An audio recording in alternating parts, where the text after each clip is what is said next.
Hi guys, இன்று நாம் இந்த காணொளியில் பார்க்க இருப்பது ராமலிங்க சௌடேஸ்வரி அம்மன் ஆகும். இத்திருக்கோயில் என்பது தமிழ்நாடு, கர்நாடகா, ஆந்திரா, தெலுங்கானா, கேரளா, ஒடிசா, மத்திய பிரதேஷ், டெல்லி, மகாராஷ்டிரா போன்ற மாநிலங்களிலும் உள்ளன. இது தமிழ்நாட்டில் பல்வேறு மாவட்டங்கள் இருந்தாலும் குறிப்பாக சேலத்தில் இருப்பது தனி சிறப்பாகும். இந்த அம்மனை சக்தி, சாமுண்டி, ஜோதி என 3 வடிவில் வழிபடப்படும் அம்மன் ஆவார். மற்ற பெயர்கள் பனசங்கரி, சூடாம்பிகை என்பதாகும். மேலும் இவர் தேவாங்கூர் சமூகத்தின் குலதெய்வம் ஆவார். இந்த அம்மனுக்கென்று தனி வரலாறு உண்டு. அதாவது தேவாங்க புராணத்தின்படி மக்கள் அனைவருக்கும் ஆடை வழங்கி வந்த அக்னிமனு வீடு பேறு பெற்ற பிறகு துணிகளுக்கான தேவை மிக அதிகமானது. ஆடைகளை உருவாக்கவும் உலகிற்கு நெசவு செய்ய கற்றுக் கொடுக்கவும் சிவபெருமானின் 3வது கண்ணில் இருந்து தேவலர் உருவானார் என்றும் கூறப்படுகிறது. மேலும் விஷ்ணு பகவானின் தொப்புள் இருந்து தாமரை நூல் பெற்று வரும் வழியில் 5 அசுரர்கள் ஒரு குழு அவரை தாக்கியது. அமாவாசை இருட்டில் அவர்கள் வலிமை மிக அதிகமாக இருந்தது. பிறகு தேவர்கள் விஷ்ணுவின் சக்கரத்தை கொண்டு போராடி தோற்றார். கடைசியில் அவரை பாதுகாக்க சக்தி அம்மனை வேண்டினார். தேவி சக்தி மகிமையுடன் இருளை விரட்டும் பிரகாசமாக கிரீடம் அணிந்து சூலம் மற்றும் இதர ஆயுதங்களை கையில் கொண்டு சிங்கத்தின் மீது தோன்றினார். கடைசியாக அவர் அசுரர்களை கொன்றார். அவ்வசுரர்களுடைய இரத்தம், அதாவது வெள்ளை, கருப்பு, சிவப்பு, பச்சை மற்றும் மஞ்சள் நிறத்தில் இருந்தது. அவ்வரசர்களுடைய வண்ணமயமான அந்த இரத்தத்தில் தேவர் நூலை சாயம் ஏற்றினார். அன்று முதல் அந்த அம்மன் சௌடேஸ்வரி அம்மன் என்றும் அழைக்கப்பட்டு வருகிறது.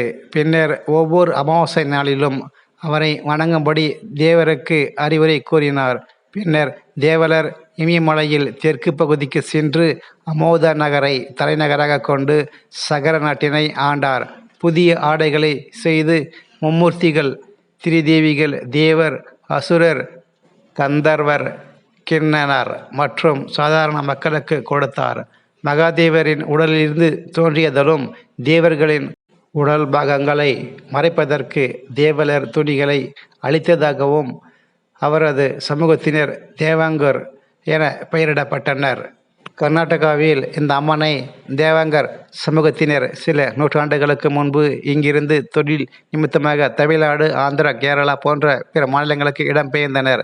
நெசவு தொழில் செய்து வந்த அவர்கள் தாங்கள் சென்ற குடியேறிய ஊர்களில் தங்களது குலதெய்வமாக இந்த ராமலிங்க சாமுண்டீஸ்வரி அம்மன் திருக்கோயிலை அமைத்து வழிபட்டு வந்தார்கள்.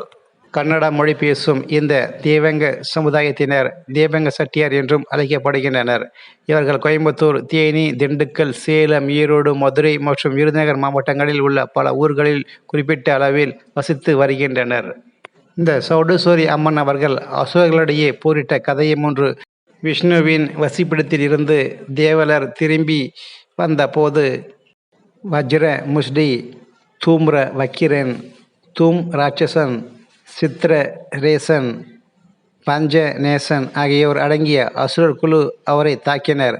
தேவலர் விஷ்ணுவின் சக்கரத்தை கொண்டு போரிட்டார். எனினும் விஷ்ணுவிடமிருந்து அசுரர்கள் பெற்ற வரத்தினால் தேவர் அவர்கள் அந்த அசுரர்களை கொல்ல இயலவில்லை. சக்கரம் போரில் தோற்றது. தேவி சௌடேஸ்வரி தோன்றி அந்த அசுரர்களை கொன்றாள். இந்த நாள் ஆஷாட் அமாவாசை தினமாக தேவாங்க மக்களால் கொண்டாடப்படுகிறது. அவர்கள் கொண்டாட பண்டிகை குறிப்பாக உகாதி நாளில் தங்கள் புதிய ஆண்டு கொண்டாடப்படுகிறார்கள். சூரியனின் சுழற்சி காலண்டரை பின்பற்றுகிறார்கள். அவர்கள் சித்திரை நாளன்று தங்களுடைய புத்தாண்டு கொண்டாடுகிறார்கள். பெரும்பாலும் உகாதியை தான் தங்கள் புதிய ஆண்டாக கொண்டாடுகிறார்கள் என்பது குறிப்பிடத்தக்கது. மேலும் ஆடி அமாவாசை இந்த நாளில் அசுரர்களை கொன்ற தேவி சௌடேஸ்வரி இந்த நாளில் தோன்றியதாக நம்பப்படுகிறது. இது தேவியின் பிறந்தநாள் கொண்டாட்டம் ஆகும். மேலும் தேவாங்க மக்கள் ஒவ்வொரு அமாவாசை தினத்தையும் தங்கள் புனித நாளாக கொண்டாடுகிறார்கள். அந்த நாளில் அவர்கள் நெசவு செய்ததை நிறுத்திவிட்டு சௌடேஸ்வரி அம்மனுக்கு தங்கள் பிரார்த்தனைகளை செலுத்துகின்றார்கள். இந்த பண்டிகை காலத்தின் பொழுது அவர்கள் கத்தி போடுதல், மஞ்சள் நீர் மெரவணை, அம்மன் வீதி உலா ஆகியவை அடங்கும். இந்த மக்கள் கர்நாடகாவில் சங்கராந்தி விழா கொண்டாடுகிறார்கள். ஆனால் தமிழகத்தில் அவர்கள் சங்கராந்திக்கு பதிலாக பொங்கல் திருவிழா கொண்டாடுவது வழக்கமாகும். மேலும் இவர்கள் கோகுலாஷ்டமி திருவிழாவையும் கொண்டாடுவது தனிச்சிறப்பாகும். பை மோட் இது ஆன்லைனில் பொருட்களை பெற்றுக்கொள்ளும் ஒரு ஆப் ஆகும். இந்த ஆப்பை பயன்படுத்தி வீடுகளுக்கு வேண்டிய மளிகை பொருட்களை ஆர்டர் செய்து பெற்றுக்கொள்ளலாம். மேலும் இந்த சேனலுக்கு நீங்கள் புதிய நபராக இருந்தால் இந்த சேனலை சப்ஸ்கிரைப் பண்ணுங்கள், ஷேர், லைக் மற்றும் கமெண்ட்ஸ் பண்ணுங்கள். மேலும் இந்த காணொளியை முழுமையாக கண்டதற்கு நன்றிகள் கோடி.